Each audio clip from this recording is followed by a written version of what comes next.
مسلسل عيال صالح يعد واحداً من أبرز الأعمال الكوميدية المنتظرة هذا العام، حيث يأتي بطابع سيت كوم مختلف وأجواء خفيفة تجمع بين المتعة وروح الفكاهة.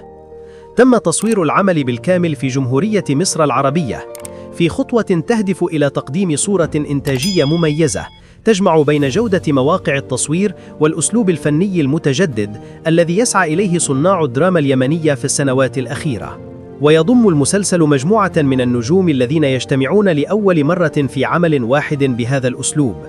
يتصدر البطولة حسن الجماعي وخالد السياغي، وهما من الأسماء المحبوبة لدى الجمهور ولهما حضور قوي في الأعمال الكوميدية.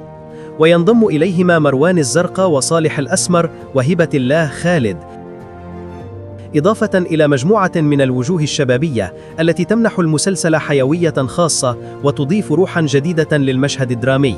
العمل من إخراج حمدي منصور، الذي يقدم رؤية إخراجية تعتمد على سرعة الإيقاع والمواقف الكوميدية المتتابعة، ما يجعل المسلسل مناسباً جداً لأجواء الشهر الكريم التي يفضل فيها المشاهد الأعمال الخفيفة التي تدخل السرور دون تعقيد.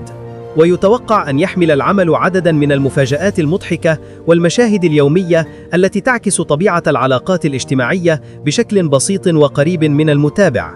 وسيتم عرض مسلسل عيال صالح على شاشة قناة سبأ الفضائية خلال شهر رمضان المبارك، ليكون أحد أبرز الأعمال التي ستشارك في المنافسة الرمضانية هذا العام. وبناء على الكواليس وردود الفعل الأولية، يبدو أن الجمهور سيكون أمام تجربة كوميدية مختلفة تجمع بين الطابع الشبابي وروح الفكاهة اليمنية المعتادة، ولكن بلمسة إنتاجية جديدة. انتظرونا في تقارير قادمة، ولا تنسوا دعمنا بالاشتراك وتفعيل الجرس ليصلكم كل جديد.